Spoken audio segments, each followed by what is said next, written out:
सदाशिवसमारम्भाम् शङ्कराचार्यमध्यमाम् अस्मदाचार्यपर्यन्ताम् वन्दे गुरुपरम्पराम्। हरिः ओम्।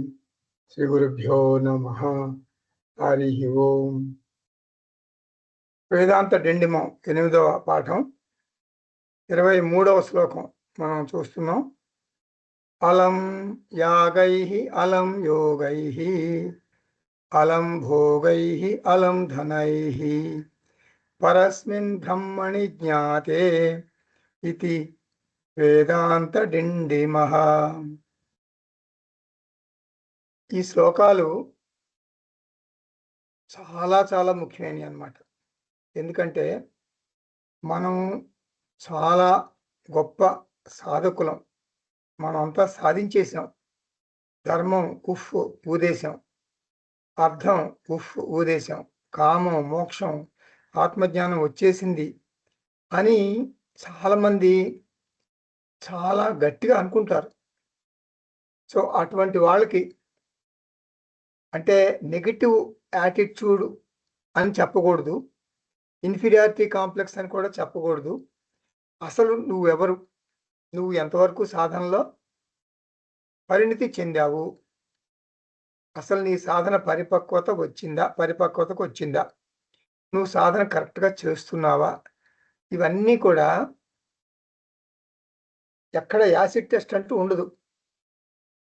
ఇంటర్మీడియట్ టెస్టు, మరి ఇంటర్మీడియట్కి 10th క్లాస్కి డిగ్రీకి అట్లా టెస్ట్ లాగా ఉండవు. ఎవరు ఏ గురువు కూడా నీకు ఎవరు చెప్పలేరు. ఎవరిని వారే పరీక్ష చేసుకోవాలి కదా.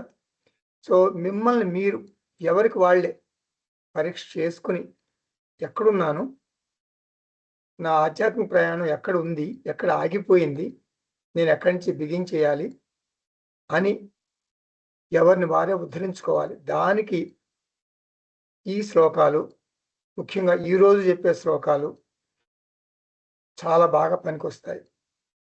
సాధకుడికి తన లక్ష్యం పట్ల ఒక మంచి గురి ఉండాలి. సాధనలు అనేక రకాలు. కాయిక సాధనలు అంటే శరీరంతో చేసే క్రతువులు, మరి తీర్థయాత్రలు అట్లా. వాచిక సాధనలు వెర్బల్ అన్నమాట, నోటితో జపం, పారాయణం అట్లా. మానస సాధనలు అంటే ఉపాసన, అంటే మెడిటేషన్స్. ఆ తర్వాత ఏం చేస్తాం, వేదాంత శ్రవణ మననాలు చేస్తాం. మనం క్లాసులకి వెళ్తాం, వేదాంత క్లాసులకి నోట్స్ రాసుకుంటాం, బుక్ చదువుకుంటాం. ఎన్నో సాధనలు, ఎంతో కాలం, దీర్ఘకాలం చేస్తాం. మధ్యలో మనకి శంకర జయంతి, గీతా జయంతి, మరి ఇంకా దాన్ని ఏమంటారు, గురు పూర్ణిమ, మరి కృష్ణాష్టమి, ఈ వేడుకలు మనం సామూహికంగా చేసుకుంటాం. మరి గురు పూజ చేస్తాం, గురువుకి ఏదో గురుదక్షిణ ఇస్తాం, ఎన్నో పనులు చేస్తాం. చాలామంది ఏంటంటే ఒక గురువు చాలడు, ఎంతోమంది గురువులను పెట్టుకుంటారు, మొహమాట పడిపోతారు. ఆ గురువుని వదిలిపెడితే ఎట్లా, ఈ గురువుని వదిలిపెట్టలే ఎట్లా, చాలామంది గురువుల దగ్గరికి వెళ్తారు. మరి ఎంతోమంది గురువులు. మరి మెడిటేషన్స్, చాలామంది ఏంటంటే మన శాస్త్రంగా చెప్పిన మెడిటేషన్స్ వాళ్ళకి సరిపోవు, ఇంకా వేరే వేరే రకాల మెడిటేషన్స్ చేస్తారు. గంటలు మెడిటేషన్స్ చేస్తారు. ఎవరు చెప్పినా కూడా వాళ్ళ మెడిటేషన్స్కి వెళ్ళిపోతారు. అది చాలా బాగుందంటారు, ఇది చాలా బాగుందంటారు. ఇట్లా ఎంతో దీర్ఘకాలం చేస్తుంటే విద్యార్థి అంటే సాధకుడు తన గోల్, తన లక్ష్యం, తన గమ్యం చేరుకోడు, మిస్ అవుతాడు. ఎందుకు అలా చెప్తున్నారు అంటే, ఉదాహరణకి ఒక ఫుట్బాల్ మ్యాచ్ జరుగుతుంది అనుకోండి. 2 ఫుట్బాల్ టీమ్స్ ఆడతాయి. ఫుట్బాల్ మనకి చూస్తాం కదా, ఏ టీం బి టీం 2 టీంలు ఉన్నాయి.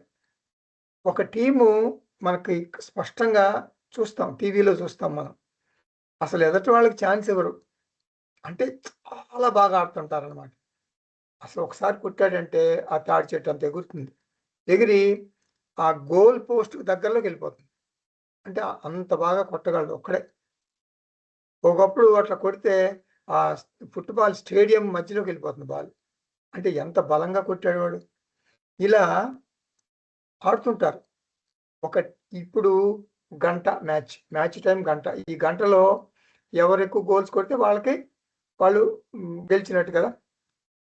అయితే మనకేమనిపిస్తుంది టీవీలో చూస్తుంటే 90% 90% ఆఫ్ ది టైమ్ అంటే గంటలో సుమారు ఒక ముప్పావు గంట అనుకోండి. అసలు వాళ్ళు బాల్ ఇవతలకు రానివ్వరు. వాళ్ళ సైడే ఆడుకుంటున్నారు. అంటే చాలా మంచి టీమ్ కదా అది. ఏ టీమ్ అనుకోండి అది. బి టీము కొంచెం వీక్‌గా ఉంది. మనకు తెలుస్తుంది వీక్‌గా ఉందని. ఈ టైం గంటలో అంతా కలిసి ఇంచుమించు ఒక 10% అంటే ఒక 10 నిమిషాలు మాత్రమే అటెళ్ళింది బాల్. మిగిలిన టైం అంతా ఇటు ఏ టీమ్ సైడ్ ఉంది. అది మనం స్పష్టంగా కళ్ళతో చూస్తున్నాం. కానీ బి టీము గోల్ కొట్టింది. ఏ టీము గోల్ కొట్టలేకపోయింది. ఎవరు గెలిచినట్టు? ఫుట్బాల్ మ్యాచ్ గెలిచినప్పుడు కప్పు ఎవరికిస్తారు?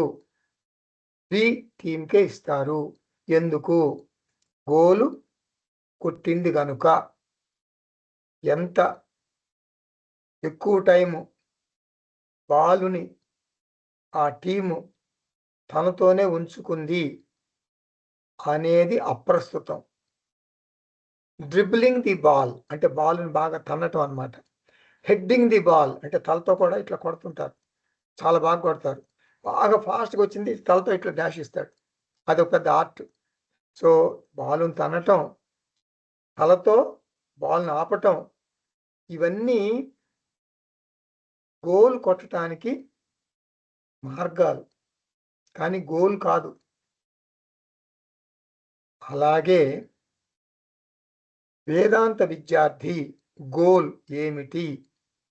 బ్రహ్మ సత్యం, జగన్ మిథ్య, అహం బ్రహ్మైవ నాపరః. ఈ సత్యాన్ని జీర్ణించుకోవాలి. త్రిపుటి నుండి ద్విపుటికి మారాలి. జీవ జగత్ ఈశ్వర నుండి ఆత్మ అనాత్మకు మారాలి. దృక్పథం మారాలి. దృష్టికోణం మారాలి. ఇది తెలుసుకోగలిగితే గుర్తుపట్టగలిగితే అటువంటి జ్ఞానికి ఇంకా చేయవలసిన సాధనలు ఏమీ ఉండవు. సాధనలన్నీ కూడా ఎందుకు? మోక్షము నా స్వరూపము అని తెలుసుకునేంత వరకు మాత్రమే మనం చేస్తాం. ఆ తర్వాత చేసేటటువంటి మోక్ష సాధనలు ఉండవు. ఈ శ్లోకాలు ఇప్పుడు 23 చూస్తున్నాం. 24, 25 చూస్తాం. ఈ 23, 24, 25 శ్లోకాల్లో ఈ 3 శ్లోకాల్లో ఒకటే మ్యాటర్, కంటెంట్ ఒకటే. ఏమిటంటే మోక్ష సాధనలు ముక్తి పొందిన సాధకునికి అవసరం లేదు అని నృసింహ భారతి మన రచయిత చెప్తున్నారు. మోక్ష సాధనలు ముక్తి వచ్చిన వాడికి అనవసరం. జ్ఞాన సాధనలు జ్ఞానికి అనవసరం. అంటే చేయాల్సిన పని లేదు. ఎల్‌కేజీ అయిపోయిన తర్వాత యూకేజీలో చేరిన తర్వాత ఎల్‌కేజీ అనవసరం. అయిపోయింది. ఇంకా యూకేజీలో కూర్చుంటాడు. ఈ విషయమే 3 శ్లోకాల్లో చెప్పారు. అలం యాగైః అంటే యాగం మోక్ష సాధనం కాదు.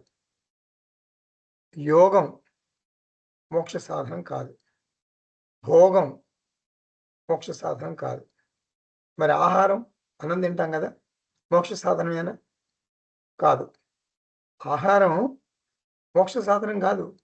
శరీర యాత్ర కోసం ఫుడ్డు తీసుకోవాలి. జ్ఞాని ఫుడ్డుని రిజెక్ట్ చెయ్యడు. శరీర పోషణ కోసం తీసుకుంటాడు. నా దేహము భగవంతుడి సొత్తు. అహంకారం, మమకారం లేకుండా ఈ దేహాన్ని పోషించాల్సిన బాధ్యత నా మీద ఉంది అని అనుకుంటాడు జ్ఞాని. ఇప్పుడు మన కుటుంబానికి పెద్ద గృహస్థు ఉంటాడు. ఏం చేస్తాడు? కుటుంబ పోషణ కోసం ఏం చేయాలో చేస్తాడు. జ్ఞానం వచ్చిందని బాధ్యతలను విస్మరించడు. అని మోక్షం కోసం సాధనలు చేయడు. డ్యూటీ దేహానికి, డ్యూటీ కుటుంబానికి, డ్యూటీ సమాజానికి. లోక సంగ్రహం జ్ఞానికి ఒక పెద్ద డ్యూటీ. సమాజానికి దూరంగా ఒక అరణ్యంలో ఉంటే సమాజ సేవకు ఆస్కారం ఉండదు. జ్ఞానికి సాధనలు ఉండవు అనే విషయాన్ని మనం సరిగా అర్థం చేసుకోవాలి. జ్ఞానికి ఇంకా సాధనలే ఉండవు. అంటే యథేష్టాచార, కామచార, కామవాద, కామభక్ష. అంటే తన ఇష్టం వచ్చినట్టు తింటాడు బాగా, తన ఇష్టం వచ్చింది మాట్లాడతాడు, తన ఇష్టం వచ్చినట్టు చేస్తాడు అని అనుకోకూడదు. యథేష్టాచార అంటే తనకి ఎట్లా ఎట్లా నచ్చితే అలా జీవిస్తాడు అని అనుకోకూడదు. జ్ఞాని అలా జీవించడు. ధార్మిక జీవనం, విలువలతో కూడిన జీవనం, క్రమశిక్షణతో కూడిన జీవితం జీవిస్తాడు. ఎంతవరకు జీవిస్తాడు? తన దేహం రాలిపోయే వరకు, ఆత్మజ్ఞానం వచ్చే వరకు. ఆత్మజ్ఞానం కోసం విలువలు పాటిస్తాడు. విలువలు అంటే వాల్యూస్. ఆత్మజ్ఞానం వచ్చిన తర్వాత అసలు విలువలు పాటించడు అని అనుకోవద్దు. ఆత్మజ్ఞానం వచ్చిన తర్వాత ఆత్మజ్ఞానంతో ధర్మం, విలువలు అన్నీ యథావిధిగా పాటిస్తాడు. యథేష్టాచార అనేది మన వైదిక జీవన విధానంలో ఉండదు. మన హిందూ జీవన విధానానికి యథేష్టాచార విరుద్ధం. శ్రవణ మననాలు, నిధిధ్యాసనలు అయిపోయిన తర్వాత ఒకే ఒక వారంలో, ఒకే ఒక వారంలో వేదాంత విద్యార్థి ఆత్మజ్ఞానం పొందడు. ఇంకా ఇంకా నిధిధ్యాసనం చెయ్యాలి. ఇంకా మరి కర్మయోగం చెయ్యాలి.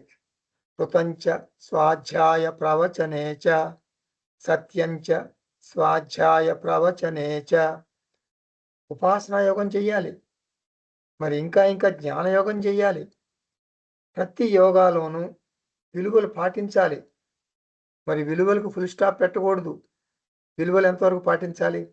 సుమారుగా 65-70 ఏళ్ళు వచ్చే వరకు పాటించాలి. అంటే 80 ఏళ్ళు వచ్చే వరకు పాటించాలి అని అనుకోకూడదు. జీవితాంతం పాటించాలి. విలువలకు ఫుల్ స్టాప్ పెట్టకూడదు. జీవితాంతం ధర్మం, విలువలు పాటించాలి. ధర్మం, విలువలు చాలా కాలం పాటించటం వలన ఆత్మజ్ఞానం వచ్చిన తర్వాత అది మన స్వభావం అయిపోతుంది. ఇంకా విలువలు అది మన సెకండ్ నేచర్గా, అంటే ఉపఫలంగా ఉండిపోతుంది. అందులో మనం పాటిస్తాం కావాలని, తర్వాత అది ఆటోమేటిక్గా మన స్వభావం అయిపోతుంది. మోక్షార్థం కాదు, లోక సంగ్రహార్థం మనం పాటిస్తాం. యాగ, యోగ, భోగ జ్ఞానికి అవసరం లేదు. అంటే యథేచ్ఛగా తిని తిరుగుతాడు అని అనుకోకూడదు. జ్ఞానం వలన, ఆత్మజ్ఞానం వలన బింబానందం కలుగుతుంది. బింబానందం అంటే ఆత్మానందం, బ్రహ్మానందం. కానీ అది అనుభవంలోకి రాదు కదా. ప్రతిబింబ ఆనందం ధర్మం మీదే ఆధారపడి ఉంటుంది. బింబానందాన్ని మనం అనుభవించలేం. ధర్మాన్ని అతిక్రమిస్తే ప్రతిబింబానందం ఉండదు. కాబట్టి జ్ఞాని ధర్మాన్ని పాటిస్తాడు. లోక సంగ్రహం కోసం, ప్రతిబింబ ఆనందం కోసం. కానీ నేను బింబానందం, నేను సచ్చిదానందం అని జ్ఞానికి తెలుసు. కాబట్టి ఈ శ్లోకాలను జాగ్రత్తగా అర్థం చేసుకోవాలి. తప్పుగా అర్థం చేసుకోకూడదు. 24వ శ్లోకం చూద్దాం. అలం వేదైః అలం శాస్త్రైః అలం స్మృతి పురాణకైః పరమాత్మని విజ్ఞాతే ఇతి వేదాంత డిండిమః.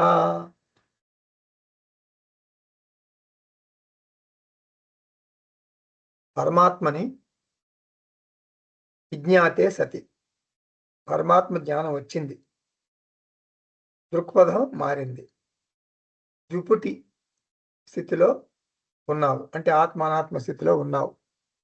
అలం వేదైః, అలం అంటే అప్రస్తుతం అని, ఇర్రెలివెంట్, నాకు అవసరం లేదు. అలం వేదైః అంటే వేదాలు నాకు అవసరం లేదు, పని అయిపోయింది వేదాలతో, నేను వాడుకున్నాను, అయిపోయింది, నా ప్రయాణం అయిపోయింది, బస్సు దిగేశాను. వేద ప్రమాణం అవసరం లేదు. ఎందుకు ప్రమాణం? ప్రమాణం పొందటానికి. ప్రమ అంటే జ్ఞానం, ప్రమాణం అంటే జ్ఞానం పొందటానికి. ప్రమాణం ప్రమ అనేటటువంటి జ్ఞానం ఇచ్చిన తర్వాత ఇంకా పనే ఉంది ప్రమాణంతో. అందుకే అంటారు, తత్ర వేదాః అవేదా భవంతి, నా శాస్త్రం నా శిష్యో నా శిక్ష నచ త్వం నచ అహం నచ అయం ప్రపంచః. అటువంటి జ్ఞానికి ఇక వేదాల అవసరం ఉండదు. గురువు వేదాధ్యయనం చేస్తాడు. ఎందుకు? తన కోసం కాదు, ఇతరుల కోసం చేస్తాడు, శిష్యుల కోసం చేస్తాడు. శిష్యులకు మరి వేదాలను బోధించాలి కదా. అతనికి వేదాలతో పని లేదు యథార్థంగా. శాస్త్రైః అలం, సాంఖ్య శాస్త్రం, మీమాంస శాస్త్రం, వైశేషిక శాస్త్రం, వ్యాకరణ శాస్త్రం, ఇవన్నీ అవసరం లేదు. అలం స్మృతి పురాణకైః, స్మృతి పురాణం ఇవన్నీ అవసరం లేదు. అలం అంటే చెప్పాను కదా, అసంబద్ధం, అప్రస్తుతం, అంటే నాకు ముఖ్యం కాదు. ఇది అందరికీ కాదు, గుర్తుపెట్టుకోండి. ఎల్కేజీ పాస్ అయితే యూకేజీకి వచ్చాడు, యూకేజీకి వచ్చిన వాడికి ఎల్కేజీ అనవసరం, ఇంటర్మీడియట్కి వచ్చిన వాడికి 10th క్లాస్ అనవసరం. అట్లా అనమాట.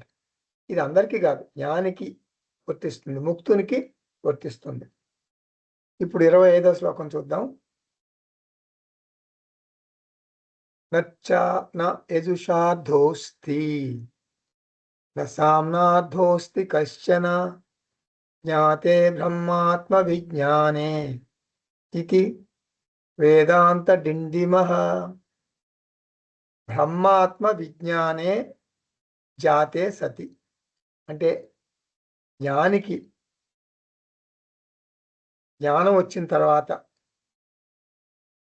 ఇదే విషయం కిందటి 3 శ్లోకాల్లో కూడా చెప్పారు. నా రిచ అంటే నా ప్లస్ రిచ అంటే ఋగ్వేదం వలన ప్రయోజనం లేదు జ్ఞానికి. అర్థః అంటే ప్రయోజనం లేదు, అంటే అర్థః అంటే ప్రయోజనం, అంటే ఇక్కడ మనం పురుషార్థ అని కూడా తీసుకోవచ్చు. పురుషార్థాలు అంటే ధర్మ అర్థ కామ మోక్ష, అంటే ఇంకా సాధించాల్సిన పని లేదు, అయిపోయింది. అంటే జ్ఞానికి ఋగ్వేదం ద్వారా ఉపయోగం లేదు. నా యజుషా అర్థః, యజుర్వేదం వలన ప్రయోజనం లేదు. కిందటి శ్లోకంలో వేదైః అని అన్ని వేదాలను చెప్పాడు. ఇప్పుడు ఒక్కొక్క వేదాన్ని విడిగా చెప్తున్నారు.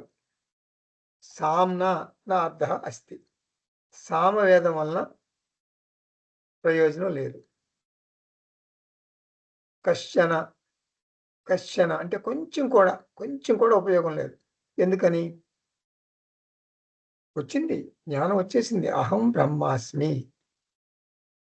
బ్రహ్మాస్మి తెలిసిపోయింది. అహం పూర్ణః ఇతి వేదాంత డిండిమః. అహంకారం, మమకారం లేకుండా జ్ఞాని లోక సంగ్రహం కోసం పనులు చేస్తాడు. అజ్ఞాని అధర్మ ప్రవర్తన చేస్తాడు. అంటే తరచుగా. ఎందుకు? అజ్ఞానం వలన. అజ్ఞానం వలన అజ్ఞాని ధర్మం తప్పుతాడు. జ్ఞాని మాత్రం ధర్మం తప్పడు. ధర్మం వలన జ్ఞానికి పొందవలసిన ప్రయోజనం లేకపోయినప్పటికీ జ్ఞాని ధర్మాన్ని పాటిస్తాడు. మాండూక్య కారికలో గౌడపాదులు చెప్తారు. ఏమంటారు? విప్రాణాం వినయో హ్యేషః శమః ప్రాకృత ఉచ్యతే దమః ప్రకృతిదాం తత్వాత్ ఏవం విద్వాన్ శమం వ్రజేత్. అంటే ఏమిటి? వివేకవంతులకు అంటే జ్ఞానులకు ఈ విలువలన్నీ సహజంగా అబ్బుతాయి. అంతే. 26వ శ్లోకం చూద్దాం. కర్మాణి చిత్తశుద్ధ్యర్థం ఐకాగ్ర్యార్థముపాసన మోక్షార్థం బ్రహ్మ విజ్ఞానం ఇది వేదాంత డిండిమః.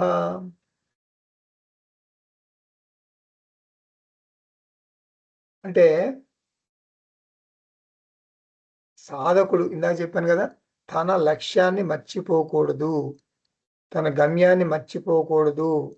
ఏమిటి గమ్యం? మోక్షం. మోక్షం అంటే ముక్తి. అంతేకాదు ధర్మ అర్థ కామాలను కూడా మర్చిపోకూడదు. అది ముఖ్య గమ్యం మోక్షం. సెకండరీ గోల్స్ ధర్మార్థ కామాలు. అలా అని వాటిని నెగ్లెక్ట్ చేయకూడదు. ఇప్పుడు మీకు బాగా అర్థం కావాలంటే ఒక రైతు మరి విత్తనాలు చల్లుతాడు పొలంలో. విత్తనాలు చల్లితే మొక్కలు వస్తాయి, పంట చేతికి వస్తుంది, శుభ్రంగా పంట తీసుకుంటాడు, ఎంజాయ్ చేస్తాడు రైతు. అయితే విత్తనాలు చల్లగానే మొక్కలు వస్తాయా? రావు కదా. ఆ పొలాన్ని, ఆ భూమిని దున్ని మంచిగా పొదునుగా చేసుకుని ఎరువులేసి నీళ్లు పెట్టి మంచిగా సూర్యరశ్మి వచ్చేటట్టుగా చూసుకుంటాడు. మరి అన్ని వనరులు, పెస్టిసైడ్స్, ఫెర్టిలైజర్స్ అన్నీ సవ్యంగా చాలా బాగా చేసుకుంటాడు ఆ రైతు. టైంకి నీళ్లు పెడతాడు. అట్లా పోషించుకుంటే అప్పుడు ఆ సీడ్స్ మొలకలు అయిపోతాయి, మొక్కలుగా వచ్చేస్తాయి, పంట చేతికి వస్తుంది. సో కాబట్టి ఏది ఇంపార్టెంటు? సీడ్ ఇంపార్టెంటా? అదంతా నీరు, ఎరువులు, మంచి సాయిలు, మంచి నేల ఇది ఇంపార్టెంటా? రెండు ఇంపార్టెంటే. సీడ్ లేకపోతే మొక్క రాదు, అది గ్యారంటీ. కానీ సీడు ఇక్కడ మన ఇంట్లో వేసామనుకోండి, గచ్చు మీద వేస్తే మొలుస్తుందా? గచ్చు మీద మొలవదు కదా, నేలలోనే మొలుస్తుంది కదా. కాబట్టి నేల చాలా ఇంపార్టెంట్ కదా. కాబట్టి సెకండరీ గోల్స్ అయినా కూడా వాటి విలువ వాటికి ఉంది. అవి లేనిదే సీడ్ మొలకెత్తదు. కాబట్టి నేను ధర్మార్థ కామాలను మర్చిపోకూడదు, మోక్షాన్ని మర్చిపోకూడదు. మీకు బాగా అర్థం కావాలంటే ఢిల్లీలో నేను ఒక ఆఫీస్కి వెళ్ళాలి. ఇది నా అంతిమ లక్ష్యం, ఫైనల్ గోల్. ఇప్పుడు ఇంటి నుండి బయలుదేరావు. ఇంటి నుండి బయలుదేరినప్పుడు నీ లక్ష్యం ఏమిటి? ఇంటి నుండి బయలుదేరినప్పుడు నీ లక్ష్యం ఏమిటి? ఎయిర్పోర్ట్కి వెళ్ళాలి. అంతే. ఎయిర్పోర్ట్. ఎక్కడ ఎయిర్పోర్ట్? హైదరాబాద్ ఎయిర్పోర్ట్. తర్వాత ఆ లక్ష్యం ఏమిటి? హైదరాబాద్ ఎయిర్పోర్ట్ లక్ష్యాన్ని అవాంతర లక్ష్యం అంటారు. అంటే సెకండరీ గోల్ అన్నమాట. ఢిల్లీ ఆఫీసు ముఖ్య లక్ష్యం, ఇది అవాంతర లక్ష్యం. నేను వెళ్ళవలసిన ఆఫీసు ఢిల్లీలో ఉత్తరముఖంగా ఉంది, అంటే నార్త్ సైడ్ ఉంది. ఎయిర్పోర్టు దక్షిణముఖంగా ఉండవచ్చు. ఎయిర్పోర్ట్కి వెళ్ళినా కూడా నేను వెళ్ళాల్సింది నార్త్ అని మర్చిపోకూడదు. మరి తదుపరి గోల్ ఏమిటి? ఇప్పుడు హైదరాబాద్ ఎయిర్పోర్టు అవాంతర లక్ష్యం. తదుపరి goal Delhi airport. Delhi airport కూడా అవాంతర లక్ష్యమే. హైదరాబాద్ ఎయిర్పోర్ట్ అవాంతర లక్ష్యం 1, ఢిల్లీ ఎయిర్పోర్ట్ అవాంతర లక్ష్యం 2. ఢిల్లీ ఎయిర్పోర్టు అయిన తర్వాత అక్కడ కూర్చోకూడదు, గవర్నమెంట్ ఆఫీస్కి వెళ్ళాలి, ముఖ్య లక్ష్యం కదా అది. కాబట్టి ఆధ్యాత్మిక సాధకుడు ఈ 2 లక్ష్యాలను మర్చిపోకూడదు. 2 ముఖ్యమే. మధ్యంతర లక్ష్యం లేకుండా ముఖ్య లక్ష్యం నీవు చేరుకోలేవు. చిత్తశుద్ధ్యర్థం కర్మాణి. కర్మయోగం వలన చిత్తశుద్ధి కలుగుతుంది. Airport, Hyderabad airport, Delhi airport అలా. కాబట్టి కర్మయోగం చెయ్యాలి, ఉపాసనాయోగం చెయ్యాలి. నాకు ఇష్టం ఉండదండి, నాకు కర్మయోగం అంత ఇష్టం ఉండదు అని అనకూడదు. చెయ్యాలి, తప్పదు. కర్మయోగం సరిగ్గా చెయ్యకపోతే నీకు జ్ఞానయోగం పంట పండదు, నువ్వు జ్ఞానయోగంలో ఇవ్వలేవు. కాబట్టి కర్మయోగం చేసి చిత్తశుద్ధి పొంది ఆ తర్వాత ఉపాసనాయోగం చేసి మళ్ళీ ఏకరూప ఉపాసన, మరి విశ్వరూప ఉపాసన, భేద ఉపాసన, అభేద ఉపాసన, ఇవన్నీ ఎందుకు చేస్తావు? ఐకాగ్ర్యార్థం. ఐకాగ్ర్యార్థం అంటే ఏకాగ్రత కోసం చేస్తావు. Focusing capacity, concentration capacity, concentration power, attention span, బాధ్యతలు లేని తేలికైన మనస్సు, ప్రశాంతమైన మనస్సు. చాలా కష్టం కదా. చాలా మందికి అసలు అటువంటి మనసు ఉండదు, ఉందనుకుంటారు. క్లాస్కి వస్తారు, ఏమి వినరు. చాలా మంచి ఉద్దేశంతోనే క్లాస్కి వస్తారు, కానీ ఏమీ ఎక్కదు వాళ్ళకి, వినరు. ఎందుకంటే మనసు పని చేయట్లేదు కదా. మనసు ఎక్కడ ఉండదు, ఎక్కడో ఉంటుంది.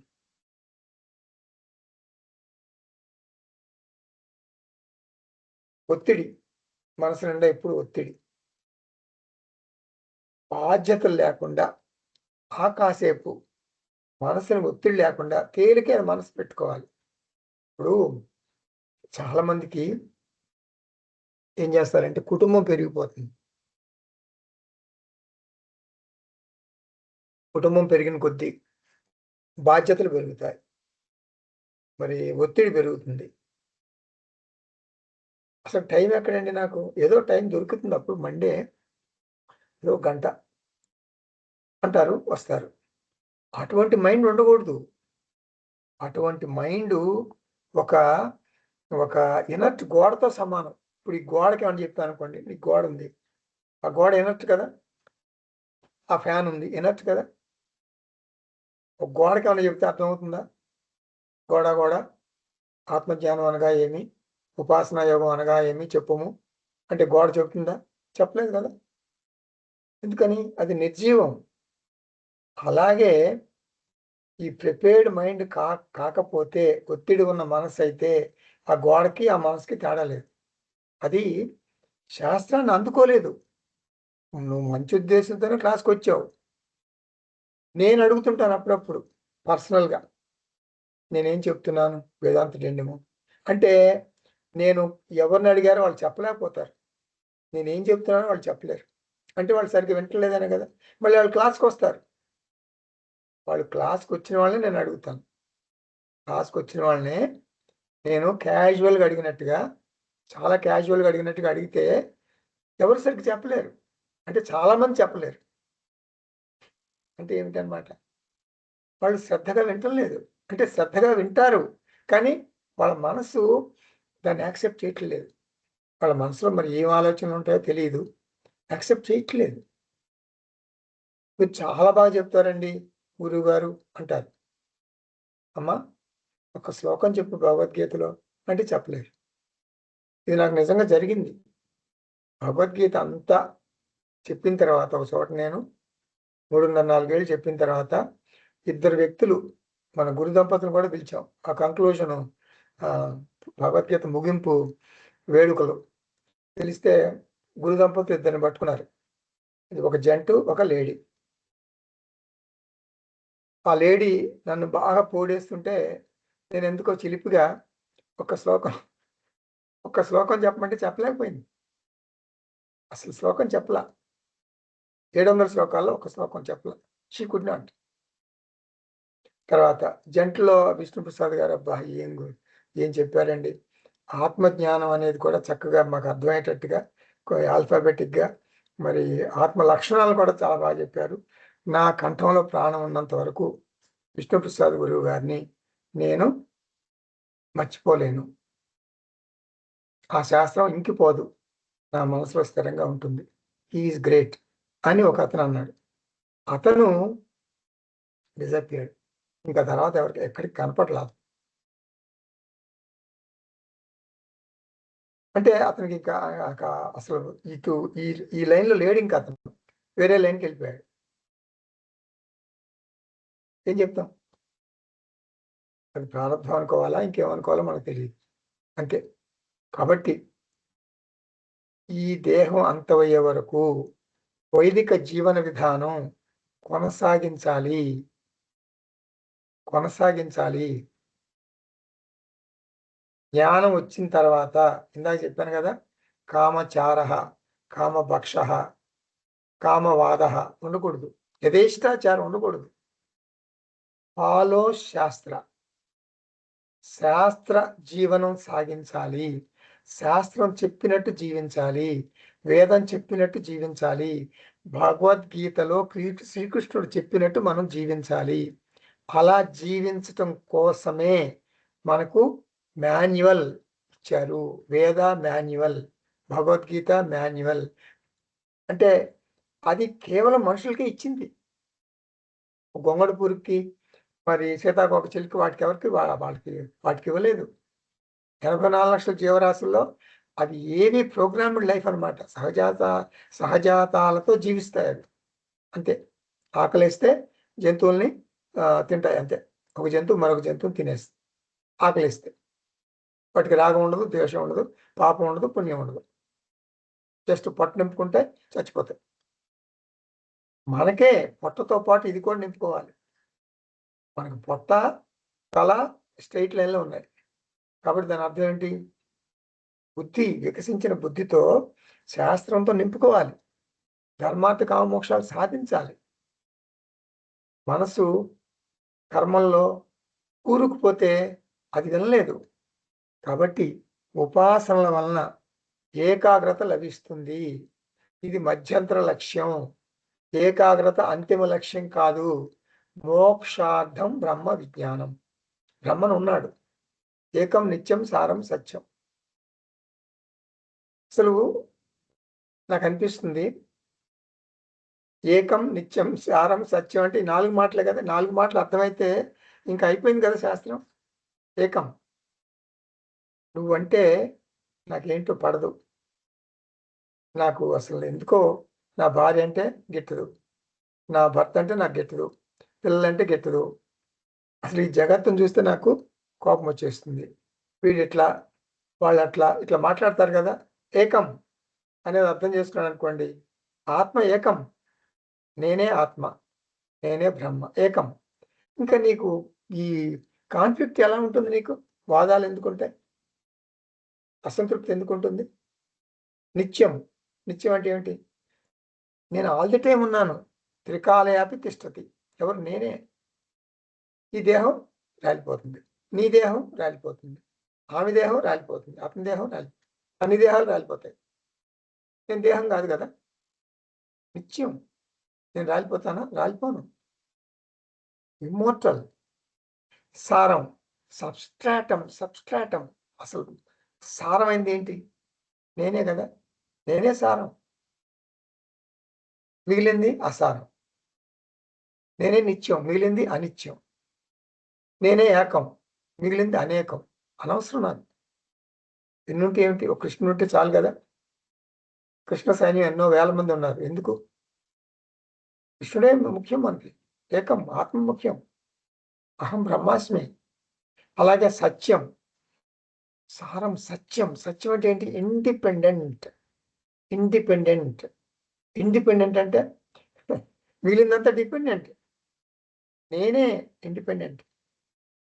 నేనంటే చైతన్యం. చైతన్యం లేదు, అయిపోయాడు అంతే.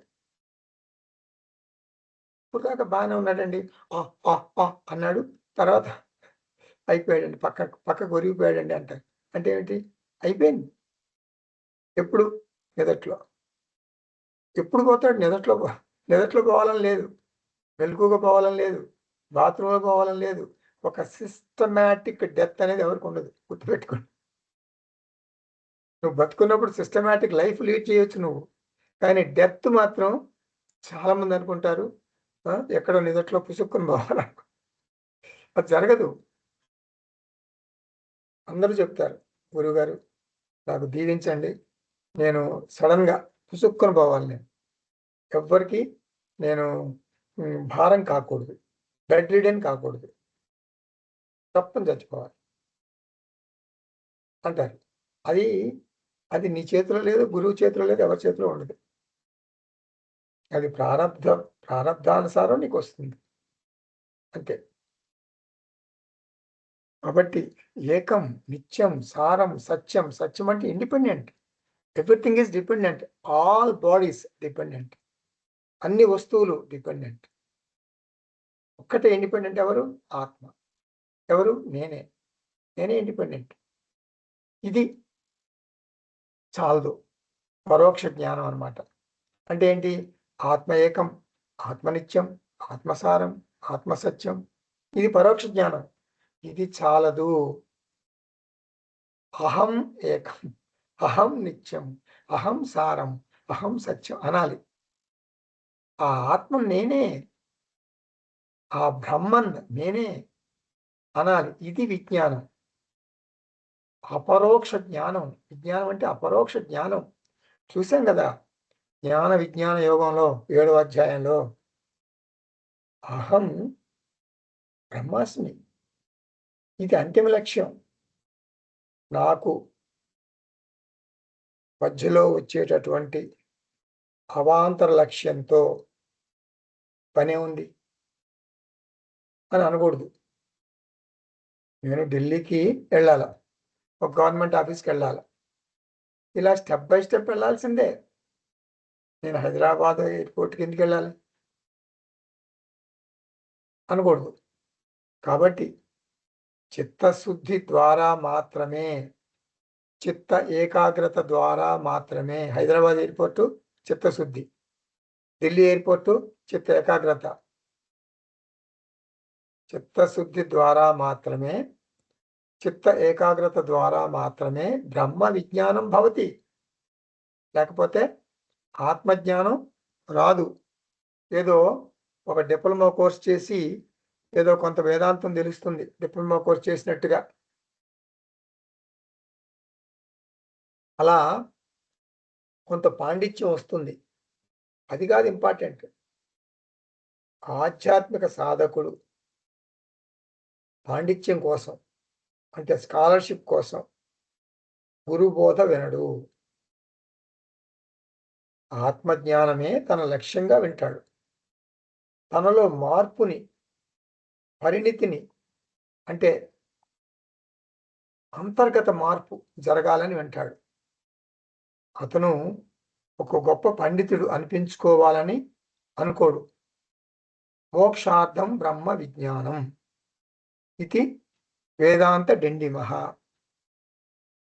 ఇప్పుడు మనం 27వ శ్లోకం చూద్దాం. సంచిత ఆగామి కర్మాణి బహ్యంతే జ్ఞానవన్హినా ప్రారబ్ధానుభవాన్ మోక్షః ఇది వేదాంత డిండిమః. ఒక క్రమ పద్ధతిలో వేదాంత బోధ మన రచయిత నృసింహ సరస్వతి చేయటం లేదు. విద్యార్థులు అంటే మన వేద విద్యార్థులు గీత అంటే భగవద్గీత, ఉపనిషత్తులు అంటే బ్రహ్మసూత్రాలు అంటే ప్రస్థానత్రయం అధ్యయనం చేసేశారు, పూర్తయిపోయింది అని రచయిత భావిస్తున్నాడు. భావించి ఏం చేస్తున్నాడు? ముఖ్యమైన వేదాంత సూత్రాలని, ముఖ్యమైన వేదాంత సత్యాలని మనకి చెప్తున్నాడు. ఏదో ఆయనకు తోచింది అక్కడక్కడ ఏరి కోరి మన ఫాస్ట్ ఫుడ్ రెస్టారెంట్ లాగా ఇస్తున్నాడు అనమాట. ఫాస్ట్ ఫుడ్ రెస్టారెంట్కి వెళ్తే అప్పుడే నువ్వు వంకాయ కూర అడిగితే అప్పటికప్పుడు వంకాయ ముక్కలు కోసి ఇవ్వడు, నీకోసం స్పెషల్గా వండడు. ఫాస్ట్ ఫుడ్ రెస్టారెంట్లో ఆల్రెడీ వండిన దాన్నే నీకు కొంచెం వేడి చేసి ఇస్తాడు, అంటే రెడీమేడ్ ఫుడ్ అనమాట. అలాగే వజ్రం, వైఢూర్యం, గోమేధికం ఇలా రకరకాల రత్నాలు ఉన్నాయి అక్కడ, ఒక మాలలాగా గుచ్చి అది నీకు ఇస్తున్నాడు. వేదాంత సిద్ధాంత మాల నీ మెళ్ళ వేస్తున్నాడు అనమాట. కాబట్టి వేదాంత డిండిమంలోని విషయాలు ఒక క్రమ పద్ధతిలో ఉండవు. ఇప్పుడు 3 రకాల కర్మలు చెప్తున్నాడు. జ్ఞానవన్హిన సంచిత ఆగామి కర్మాణి దహ్యంతే. ఆత్మజ్ఞానం వలన సంచిత కర్మలు దగ్ధం అయిపోతాయి, ఆగామి కర్మలు అంటవు. ఇది మనందరికీ తెలుసు. ఆత్మజ్ఞానం వస్తే సంచిత కర్మలు దగ్ధమైపోతాయి. ఆగామి కర్మలు అంటే ఇప్పుడు మనం కొత్తగా పోగు చేసినటువంటి పాప పుణ్యాలు, కొత్తగా పాపం పోగు చేసుకోం, పుణ్యం కూడా పోగు చేసుకోం, వాటిని ఆగామి కర్మలు అంటారు. అంటే ఆగామి కర్మలు అసలు వస్తే కదా దగ్ధమైపోవటానికి, అందుకని ఆగామి కర్మలు అంటావు. ఎందుకని? మనం రాగద్వేష రహితంగా కర్మలు చేస్తాం కాబట్టి మనకు కొత్తగా పాపాలు పుణ్యాలు ఉండవు. అంటే అహంకారం మమకారం పక్కన పెట్టి కర్మలు చేసుకుంటాం, ఆత్మజ్ఞానం వచ్చింది కాబట్టి. మనకు కొత్తగా పాపం రాదు, పుణ్యం రాదు. ఈ శ్లోకంలో సంచిత కర్మలు ఆగామి కర్మలు పోతాయి అన్నాడు. అంటే ఇప్పుడు అంటే అభిమానం ఉంటే పాపం కానీ పుణ్యం కానీ వస్తాయి. జంతువులకి అభిమానం ఉండదు కాబట్టి పాప పుణ్యాలు ఉండవు. జంతువులకు ఆకలి వేస్తే అవి ఇతర జంతువులను చంపి తింటాయి. వాటికి ఇతర జంతువుల మీద ద్వేషం ఉండదు, వాటికి సామాన్య అభిమానం ఉంటుంది. అవి బతకటానికి సరిపడా బతుకుతాయి అంతే. అంటే బతకటానికి సరిపడా తింటాయి. అంటే జంతువులకు విశేష అభిమానం ఉండదు, అందుకని వాటికి కొత్తగా పాప పుణ్యాలు రావు. ఇప్పుడు ఒక దున్నపోతు రోడ్డు దాటుతుంది అనుకోండి, ట్రాఫిక్ పోలీస్ వచ్చి చలాన్ రాయడు ఎవరు దున్నపోతుకి, అట్లా రాస్తే అతను కూడా దున్నపోతుతో సమానం. జ్ఞాని కూడా ఇదే పరిస్థితుల్లో ఉంటాడు, జ్ఞాని దున్నపోతుతో సమానం అని అనకూడదు. అంటే ఒక పోలిక ఏమిటంటే జ్ఞానికి తన జీవితానికి సరిపడా సామాన్య అభిమానం ఉంటుంది, అంటే విశేష అభిమానం రాగద్వేషాలు ఉండవు. కాబట్టి జ్ఞానికి కూడా కొత్తగా పాపపుణ్యాలు రావు జంతువుల్లాగా. కాబట్టి జ్ఞానికి ఆగామి పుణ్యపాపాలు ఉండవు. ఇంతవరకు బాగా అర్థమైతే మీరు ఇంకొక మాట చెప్తా. మరి ప్రారబ్ధ కర్మల మాట ఏమిటి? ప్రారబ్ధ కర్మల్ని ఏమంటారంటే మన శాస్త్రంలో ఒక బాణం, ఒకసారి బాణం వదిలేమనుకోండి ఇంకా అది ఆపలేం, మన చేతుల్లో లేదు. అలాగే నువ్వు పుట్టావు కదా, నీ పుట్టుకతో పాటు నువ్వు పుట్టగానే ఒక పొట్లం వస్తుంది నీతో పాటు, ప్రారబ్ధ కర్మ అది అంతే, ఇంకా దానికి తిరిగి ఉండదు. నీకు క్యాన్సర్ రావాలా, లేకపోతే నీకు ఇంకేదన్నా ఆస్తమా రావాలా, లేకపోతే నీ శరీరం చాలా ఆరోగ్యంగా ఉండాలా, ఏమిటి అనేదంతా నీ పుట్టుకతోనే ఆ ప్రారంభం అలా వచ్చేస్తుంది అనమాట. ఇంకా ప్రారంధాన్ని రమణ మహర్షి తప్పించుకోలేడు, రామకృష్ణ పరమహంస తప్పించుకోలేడు, వివేకానంద ఎవరు తప్పించుకోలేరు. ఆత్మజ్ఞానం రావటం వేరు, నీ ప్రారంధ కర్మ వేరు. గుర్తుపెట్టుకోండి. ప్రారంధం వదిలిన బాణం లాంటిది. జ్ఞానికి అజ్ఞానికి కూడా ప్రారంధం ఉంటుంది. జ్ఞానికి గుర్తుపెట్టుకోండి మంచి ప్రారంధం ఉంటుంది, అజ్ఞానికి చెడ్డ ప్రారంధం ఉంటుంది అని అనుకోకూడదు. ఇది చాలా ఇంపార్టెంట్. జ్ఞానికి అంతా సుఖ ప్రారంధమే, అజ్ఞానికి అంతా దుఃఖ ప్రారంధం అని అనుకోకూడదు. అది జన్మతోనే ప్రారంభం అయ్యింది. భగవంతుడు కూడా ఆపలేడు. జ్ఞానికి ప్రారంధ కర్మ కొనసాగుతుంది. అయితే ఆత్మజ్ఞానం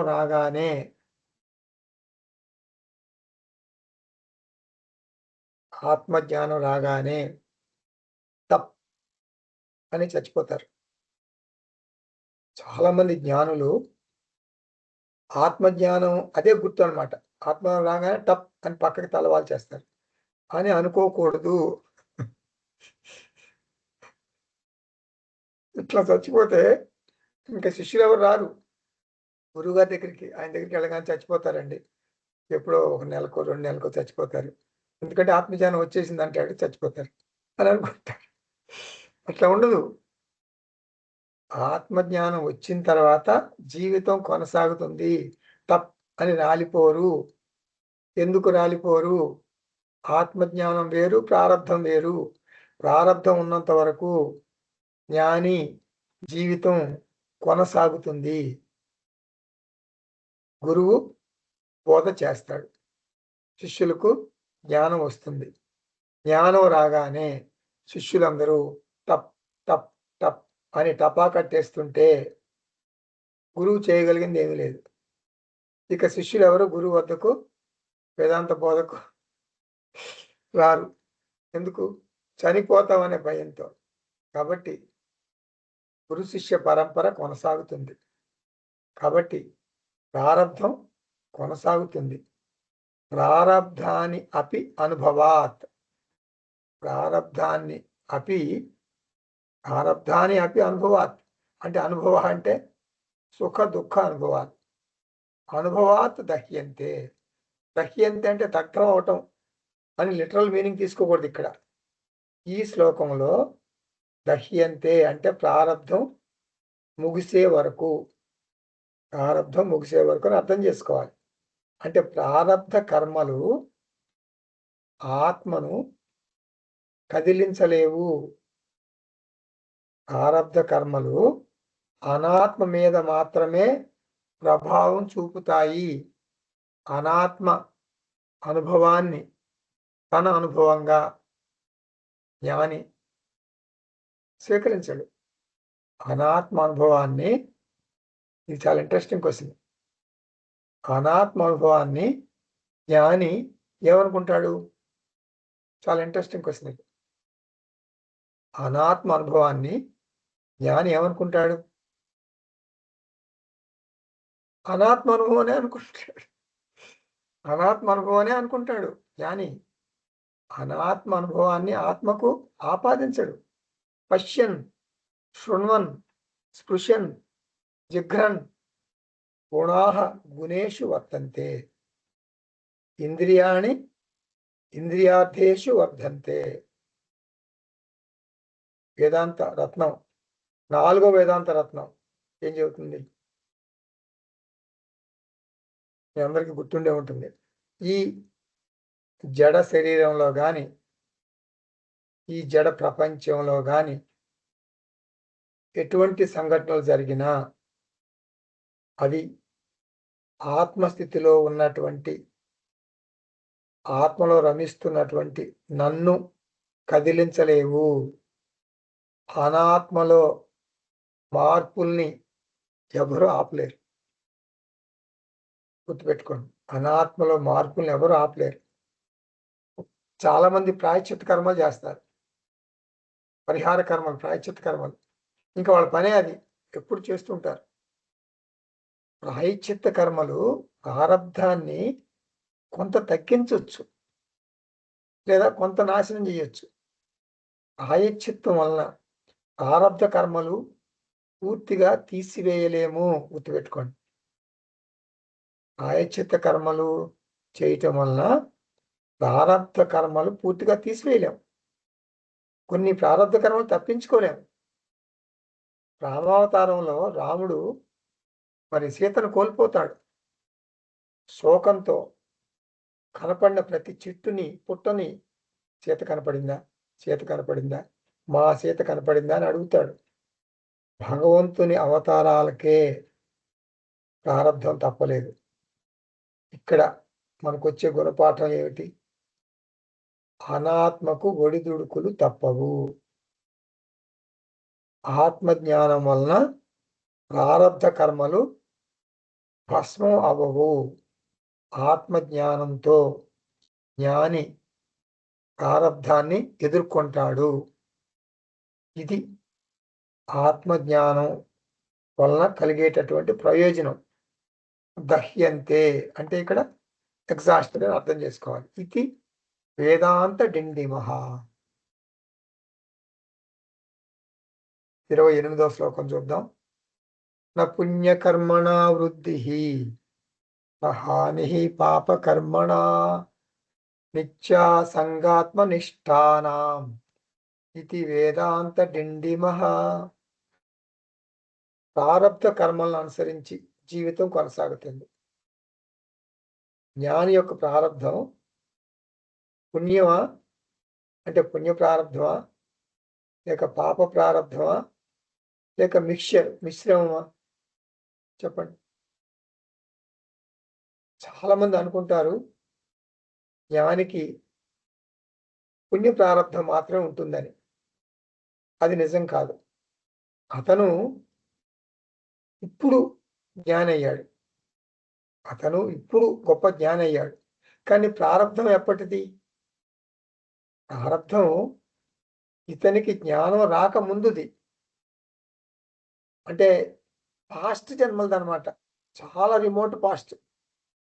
అందుకే ఇంగ్లీష్లో ఒక ప్రావర్బ్ ఉంటుంది, every Saint has a past. Past అంటే చాలా చాలా పాస్ట్, ఎన్నో జన్మల పాస్ట్. అట్లాగే every sinner has a future అని ఒక ప్రావర్బ్ ఉంది. అది మనకి ఇప్పుడు అనవసరం.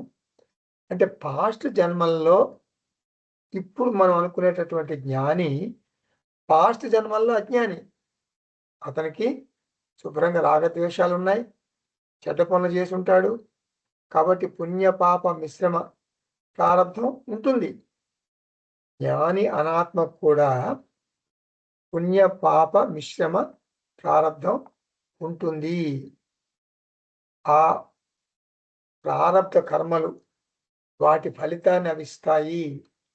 జ్ఞాని సన్యాసి కావచ్చు, గృహస్థు కావచ్చు.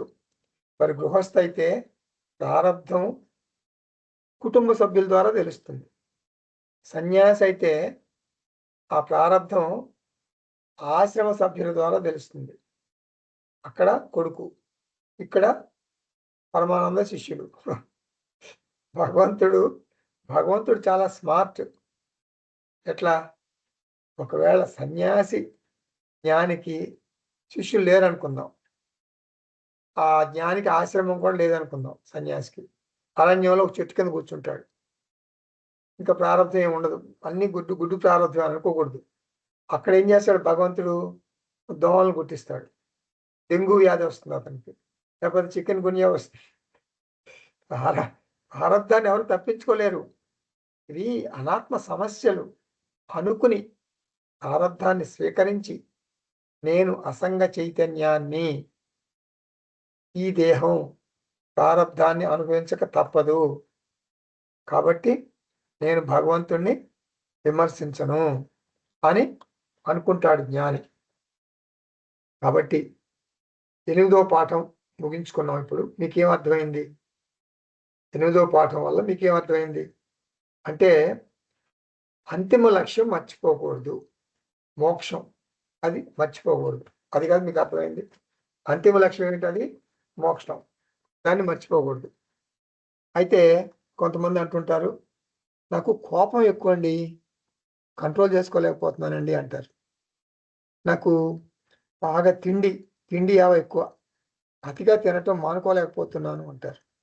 నాకు మాట్లాడటం మొదలుపెట్టానంటే క్వాంటిటీ బాగా పెద్దగా మాట్లాడేస్తా. గంటలు మాట్లాడేస్తా. ఒక వాక్యంలో చెప్పాలన్న దాన్ని 2 గంటల్లో చెప్తా. అది నా వీక్‌నెస్. అవసరమైన విషయాలు తప్ప అన్నీ మాట్లాడతా అంటారు కొంతమంది. చెప్తారు. అంటే వాళ్ళ వీక్‌నెస్ వాళ్ళే చెప్తారు. నేను అందరితో చాలా బావుంటానండి. కానీ నా భార్యతో నాకు మాట్లాడాలనిపించదు. నా భర్తతో నాకు మాట్లాడాలనిపించదు. ముభావంగా ఉంటాను. మాట్లాడబుద్ధి కాదు ఎందుకనో అంటారు.